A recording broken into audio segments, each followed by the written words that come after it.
जय माता रानी की। नमस्कार प्रिय भक्तजनों, आप सभी पर माता सिद्धिदात्री की कृपा बनी रहे। आप सभी पर कृपा करें।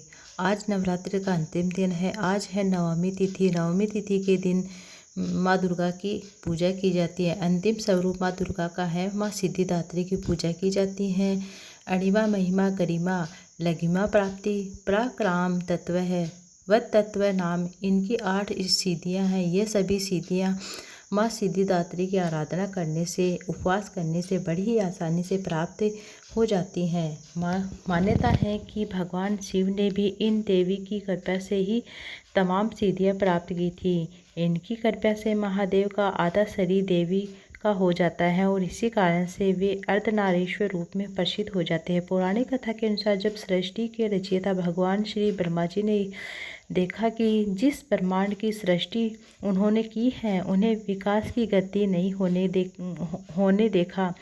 पशु पक्षी मनुष्य की संख्या में भी बढ़ोतरी नहीं हो रही थी। कहा जाता है कि तब आकाशवाणी के अनुसार श्री ब्रह्मा जी ने परजननी सृष्टि उत्पन्न करने का संकल्प लिया। श्री ब्रह्मा जी ने जब इस बारे में भगवान विष्णु से पूछा तो उन्होंने महादेव की आराधना करने के लिए कहा। इसके बाद ही ब्रह्मा जी ने शक्ति के साथ महादेव को संतुष्ट करने के लिए कठिन तपस्या की थी। ब्रह्मा जी की तपस्या से महादेव अत्यंत प्रसन्न हो जाते। संतुष्ट होकर अर्धनारीश्वर रूप धारण करके उन्हें समीप गए तथा अपने शरीर में स्थित देवी शक्ति के अंश को अलग कर लिया। ब्रह्मा जी ने उस परम शक्ति की स्तुति की और ब्रह्मा जी की स्तुति से वह प्रसन्न होकर शक्ति ने अपनी भ्रुकुटी के मध्य से अपने ही समान कांति वाली एक अन्य शक्ति की सृष्टि। तब उन्होंने हिमालय की पुत्री पार्वती के रूप में जन्म लेकर महादेव से मिलन किया। भगवान शिव ने ब्रह्मा जी को परजनन सृष्टि के निर्माण के लिए प्रेरित करने के लिए उद्देश्य से अपना अर्धनारीश्वर रूप में दर्शन दिए। लेकिन उनके इस स्वरूप का एक अर्थ यह भी था कि स्त्री और पुरुष दोनों एक समान है। दोनों में किसी तरह का कोई भी भेदभाव नहीं है। धार्मिक मान्यताओं के अनुसार, धार्मिक कथाओं के अनुसार एक बार बृहस्पति ने श्री ब्रह्मा जी से एक प्रश्न किया, हे ब्रह्मा, चैत्र और अश्विन मास के शुक्ल पक्ष में नवरात्रि व्रत और उत्सव उपवास रखते हैं। इस व्रत का क्या फल मिलता है और इसे किस प्रकार करना चाहिए? सबसे पहले इस व्रत को किसने किया था? तब बृहस्पति जी ने इस प्रश्न का उत्तर देते हुए कहा कि बृहस्पति प्राणियों के हित की इच्छा से अपने उत्तम प्रश्न पूछा आपने। दरअसल जो मनुष्य मनोरथ पूर्ण करने वाली माँ दुर्गा और महादेव सूर्य और नारायण भगवान का ध्यान करते हुए मनुष्य धन्य है। वह नवरात्रि व्रत संपूर्ण कामनाओं को पूर्ण करने वाला। इसके करने से पुत्र की इच्छा रखने वाले को पुत्र, धन की इच्छा रखने वाले को धन और विद्या की इच्छा रखने वाले को विद्या, सुख की इच्छा रखने वाले को सुख मिलता है। इस व्रत को करने से रोगी मनुष्य निरोगी हो जाता है। मनुष्य की सारी परेशानियां दूर हो जाती हैं। घर में सुख समृद्धि बनी रहती है और पाचन जो पुत्र मिलता है, सभी पापों से मुक्त मिल जाती है। मनोरथ सिद्धियां होती हैं। श्री ब्रह्मा जी ने कहा कि जो मनुष्य इस नवरात्रि व्रत को नहीं करता उसे जीवन में अनेकों दुख भोगने पड़ते हैं। वह कष्ट और रोगों से पीड़ित होकर अंगहीनता को प्राप्त हो जाता है। उनकी संतान नहीं होती है। वह धन धान्य से रहित होकर भूख और प्यास से व्याकुल भटकते फिरते हैं, यज्ञहीन हो जाते हैं। जो इस व्रत को नहीं करता है वह पति सुख से वंचित होकर तमाम तरह के दुखों को भोगता है। अगर व्रत करने वाला मनुष्य सारे दिन उपवास ना करे तो एक समय भोजन करे, 10 दिन बंधु बांधव सहित नवरात्रि व्रत की कथा सुने, श्रवण करे। श्री ब्रह्मा जी कहते हैं कि हे बृहस्पति, जिसने पहले इस महाव्रत को किया है वह कथा अब मैं आपको सुनाता हूँ, आप ध्यान से सुनना। प्रिय श्रोताओ, आप बृहस्पति द्वारा सुनाई गई यह कथा आप श्रवण कीजिएगा सावधान होकर। इस प्रकार ब्रह्मा जी का वचन सुनकर बृहस्पति जी कहने लगे कि ब्रह्मा जी, मनुष्यों का कल्याण करने वाले इस व्रत के इतिहास को आप मेरे को कहिए, मैं सावधान होकर सुनता हूँ। आपकी शरण में आए हुए मुझ पर आप कृपा कीजिए। तब ब्रह्मा जी बोलते हैं बृहस्पति को, प्राचीन समय में मनोहर नगर में नीम पीठ नाम का एक अनाथ ब्राह्मण रहता था। वह भगवती दुर्गा का परम भक्त था। उसके संपूर्ण सद्गुणों से युक्त सुमति नाम की एक अत्यंत ही सुंदर पुत्री हुई थी। वह पुत्री सुमति अपने पिता के घर में बचपन में ही अपनी सहेली के साथ खेलना कूदना करती थी। इस प्रकार बढ़ने लगी थी। ऐसे में शुक्ल पक्ष का चंद्रमा बढ़ता है, इससे बढ़ रही थी। अपने पिता के घर में हर दिन माँ दुर्गा की पूजा करती, होम किया करती थी। वह उस समय नियम से उस पूजा पाठ में उपस्थित रहती थी, परंतु ध्यान से सावधानी के साथ सारी पूजा पाठ में देखा करती। एक दिन सुमति अपनी सहेली के साथ खेलने में मग्न हो गई थी। भगवती के पूजन में शामिल न हो पाई। उसके पिता को पुत्री की ऐसी असावधानी को देखकर बड़ा ही क्रोध आता है। वह अपनी पुत्री से कहने लगते, अरे पुत्री, आज तूने भगवती का पूजन नहीं किया, इसी कारण जा तेरा विवाह किसी कुष्ठ रोगी या दरिद्र मनुष्य के साथ करूँगा। पिता के ऐसे वचन सुनकर सुमति को बड़ा ही कष्ट हुआ। वह अपने पिता से कहने लगे, पिताजी, मैं तो आपकी पुत्री हूँ, सब तरह से आपके अधीन हूँ, लेकिन आपकी इच्छा हो वैसा ही करूँ।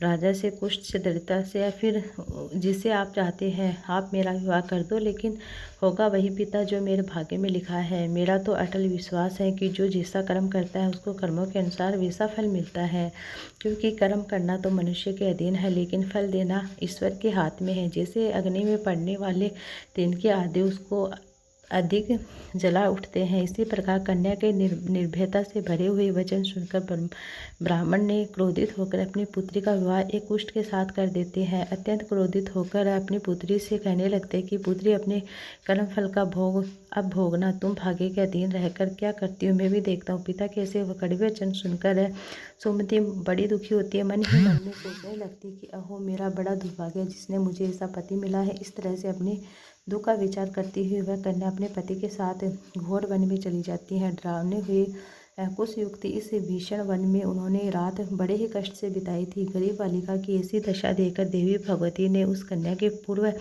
पुण्य के प्रभाव से प्रकट होकर उससे कहा कि हे दीन ब्राह्मणी, मैं तुमसे प्रसन्न हूँ, तुम जो चाहो वह वर मांग सकती हो। माँ भगवती दुर्गे के ऐसे वचन सुनकर वह ब्राह्मणी कन्या बोली कि आप कौन है देवी, यह सब मुझसे कहिए। ब्राह्मण कन्या का ऐसा वचन सुनकर देवी ने कहा कि पुत्री, मैं आदि शक्ति भगवती हूँ, मैं ही ब्रह्मा विद्या सरस्वती। प्रसन्न होने पर मैं प्राणियों का दुख दूर करती हूँ, उन्हें सुख प्रदान करती हूँ। हे पुत्री, मैं तुझ पर बड़ी ही प्रसन्न हूँ, तेरे पूर्व जन्म के पुण्य के प्रभाव से प्रसन्न हुई हूँ। तुम्हारे पूर्व जन्म का वृत्तांत भी सुनाती हूँ, ध्यान से सुनना।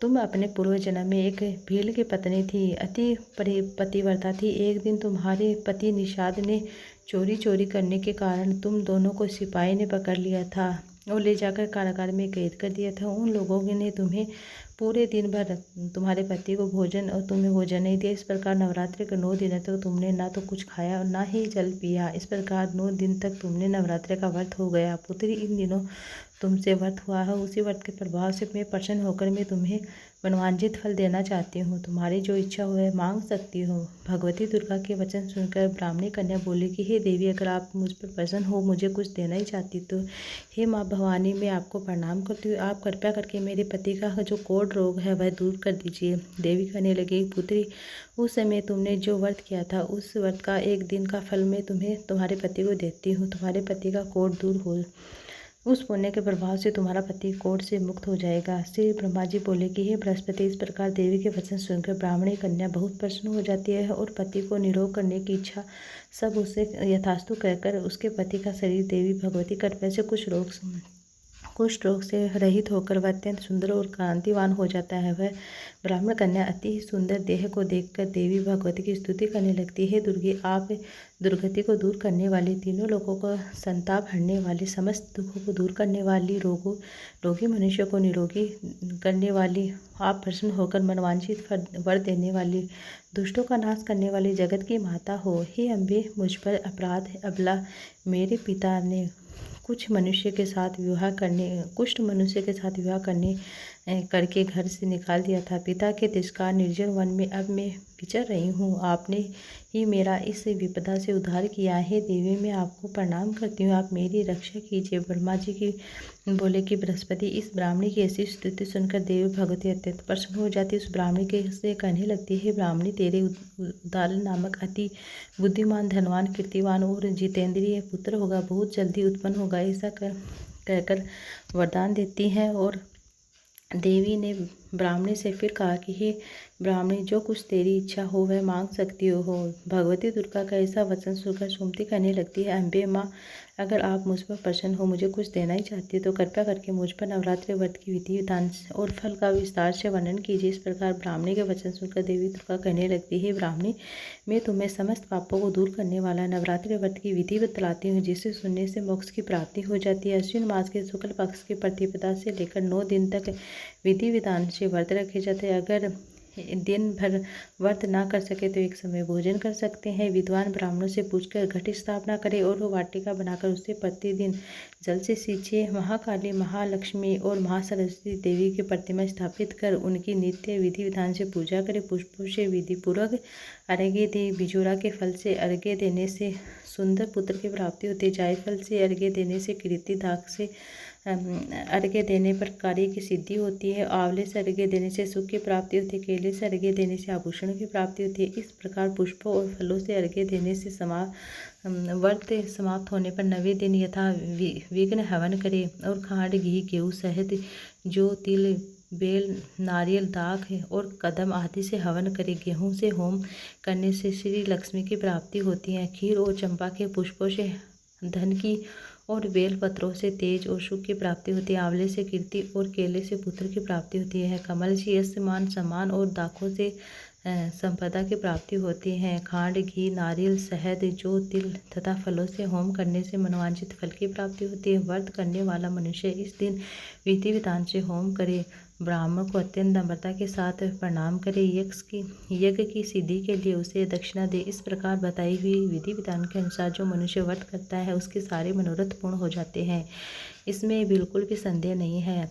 इन 9 दिनों में जो कुछ दान आदि दिया जाता है उसका करोड़ों गुना फल प्राप्त होता है। इस नवरात्रि व्रत से अश्वमेध का फल प्राप्त होता है। ब्राह्मणी, इस संपूर्ण कामना को पूर्ण करने वाला व्रत तुम उत्तम तीर्थ, मंदिर तथा फिर घर में तीर्थ विधि विधान के अनुसार कर सकती हो। श्री ब्रह्मा जी बोले कि हे बृहस्पति, इस प्रकार ब्राह्मणी को व्रत की विधि बताकर फलहार बताकर देवी भगवती त्याग हो जाती है। जो मनुष्य या स्त्री इस व्रत को भक्तिपूर्वक करता है या करती है उस इस लोक में सुख होकर वह अंत में दुर्लभ मोक्ष को प्राप्त हो जाती है। हे बृहस्पति, यह है दुर्लभ व्रत आप महात्म्य जो मैंने आपको बताया। यह सुनकर बृहस्पति जी आनंद से प्रफुल्लित होकर ब्रह्मा जी से बोलते, हे ब्रह्मा जी, आपने मुझ पर अति कृपा की है जो मुझे नवरात्रि व्रत का महात्म्य सुनाया है। ब्रह्मा जी बोले कि हे बृहस्पति, यह देवी भगवती शक्ति संपूर्ण लोगों का पालन करने वाली इन महादेव के प्रभाव से कौन जान सकता है। प्रेम से बोली, देवी दुर्गा की जय हो, जय माता सिद्धिदात्री की जय हो।